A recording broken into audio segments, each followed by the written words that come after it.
Hey, you guys, welcome to Moms in Real Estate's Girl Educate Yourself. I'm Kristen Cantrell. My name is Angela Fazio, and today's guest is Emily Duarte.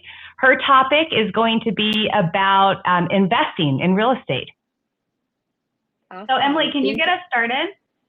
Yes, thank you guys so much for having me. I'm happy to be back. I was super excited when Kristen reached out and mentioned that this could be an awesome topic to talk about because I love talking about it, and I have quite the journey in this, and I like to share and sort of help people not make the same mistakes that I did in this journey. So, been in the business about 16 years, and after a first successful year in real estate, I did what any 25-year-old would do that could qualify for a house. I didn't have the educational background.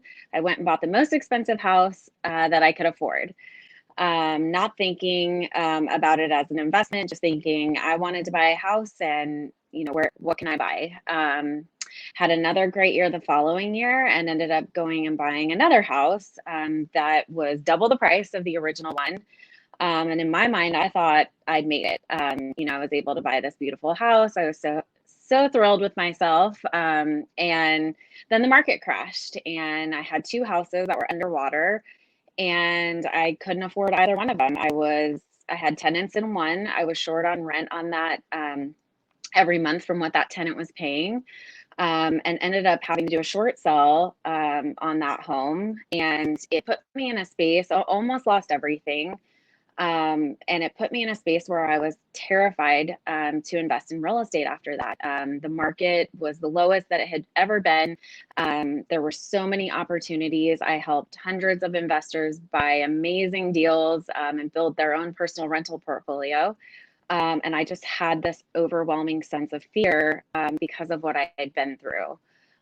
So it took me a while to get back in the game to think about real estate as an investment for myself. So how did you turn the corner on that? Yeah. So a couple of years ago, I started dipping my toes into doing some flips, working with investors to do some flips and doing some of my own, but always selling everything that I flipped, and realized that while, the money is great in flips and you can make a quick buck, that I had a job, and the minute that those flips were done, I didn't have anything really, to show for it, or could be, long standing in terms of building wealth over time. And so I really just started to change my mindset around it and thought, hey, how could I do this and, continue to build something that could build wealth for my family, help me to build passive income in a way that I just had not been thinking about for myself. I think that's so, because if you think about it, the crash, you almost lost everything in 2008, 2009, right? So, yes. And you just said a couple years ago, so it took you a while to kind of get over those core beliefs that you had, put into yourself. And even though you're helping all these other people, so I think it's really cool that you're at this spot now. How many investment properties do you have? I have 11. Oh my gosh, that's awesome. And they're all long-term rentals? All long-term rentals. I have one that was an Airbnb that I got a little nervous again in March of last year when all of my reservations canceled, and I had a fear of carrying that mortgage unexpectedly. And so I ended up putting a long-term tenant in that one, which I now regret. However, where's that one located? That one's in Fountain Hills. Nice. I have an Airbnb and I love it. Yeah, so we are building, I talked to you about this offline, up in Show Low, and are going to turn that property into an Airbnb also. But I think the biggest change for me was in just, changing my mindset of, I'm seeing this show up time after time for all of our clients that we're helping. Why am I not doing this for myself? And I think the biggest limiting belief that I overcame was that I didn't need 20% down in order to buy an investment property. And that's been probably the game changer, and finding different creative ways to do it to allow me to accumulate more quickly. And I think that's been a game changer. Can you share some of those with us? Yeah, some of the strategies you're using, not having to put 20% down? Yes.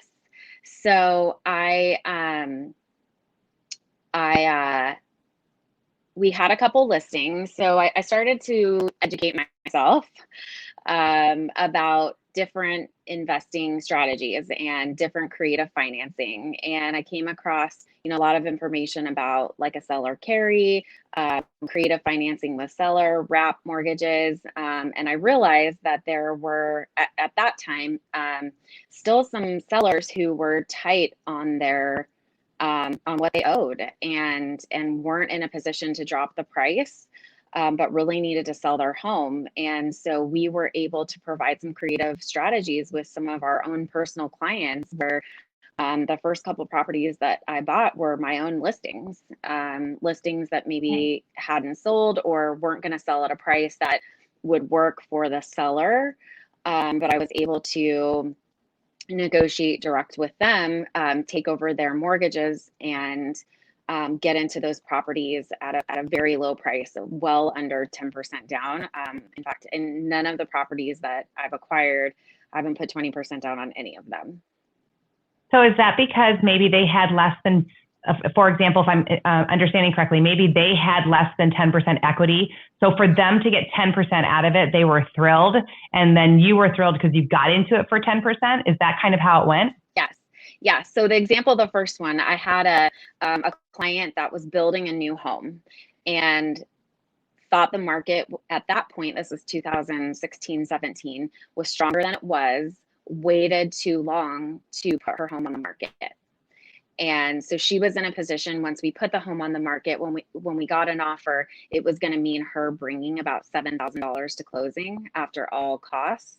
And so her options were close with this buyer, bring $7,000 to closing, lose her $5,000 earnest deposit on this dream home that she was building that she wanted, or what would the other option be? So I worked out something direct with her where I gave her some cash at closing. She was able to leave the table with some cash, close on her new home. She's thrilled. I'm thrilled, I was able to get into that property for very low down and just refinance it over the course of 4 years. Now have, over $100,000 in equity in that one property from a very small initial investment, and it cash flows about $400 a month. That's awesome. That is really awesome. Congratulations on that. Thanks. Yeah, what a good feeling. And now is all your like anxiety around investment kind of gone down, or do you still kind of feel yourself, No, it's I think after those first couple deals and you realize,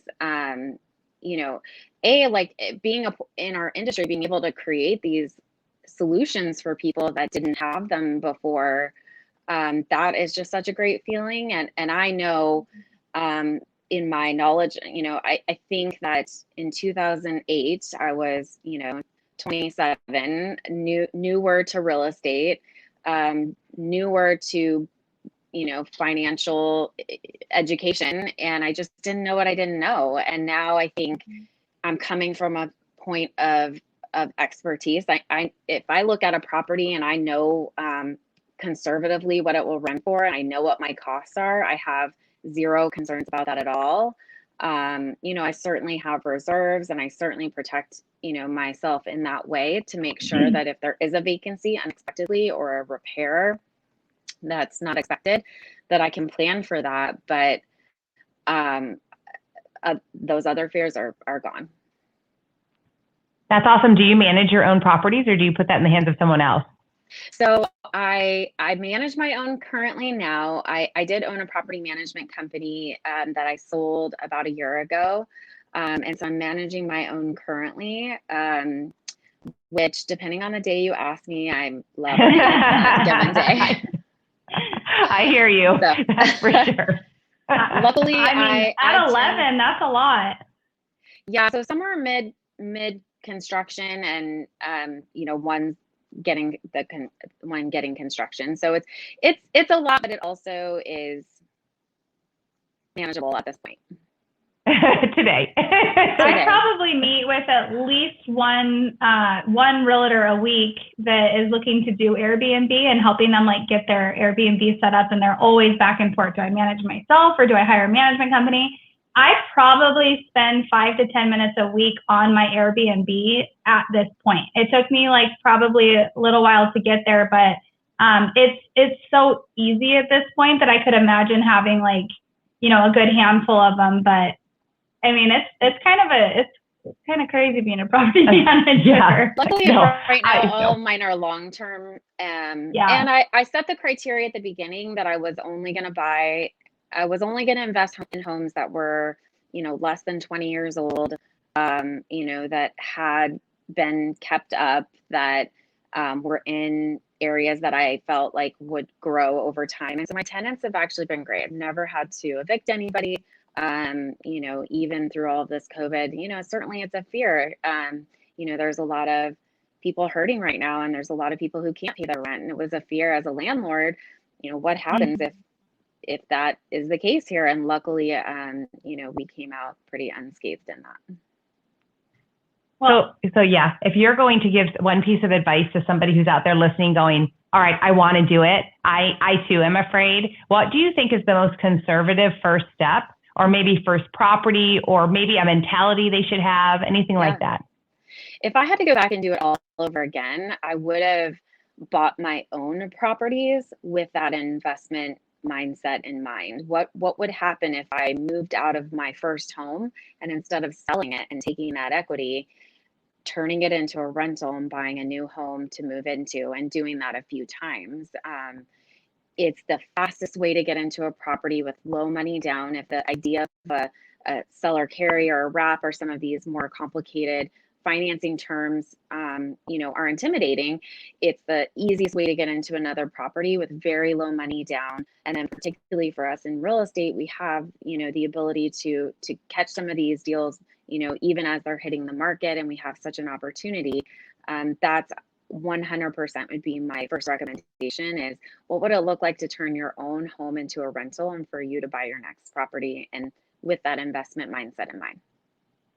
Well, and I think it's so great what you said, because for real estate agents, like you're saying, you're with your flip properties, right? You're only as good as your next flip, or you're only as good as your next sell. So when you have that kind of mindset and you're starting to plan for your future, like I think that's a huge eye opener for a lot of real estate agents, because it's something a lot of us don't want to think about, but you have to think about it. So I think that was a great eye opener, and we really loved having you on. And I don't know if you guys caught this at the beginning, but Emily was on Moms in Real Estate like 3 years ago. So if you guys ever want to check out her story, you guys should definitely go back, way back in our library on iTunes, and check it out. And the link would be in our bio.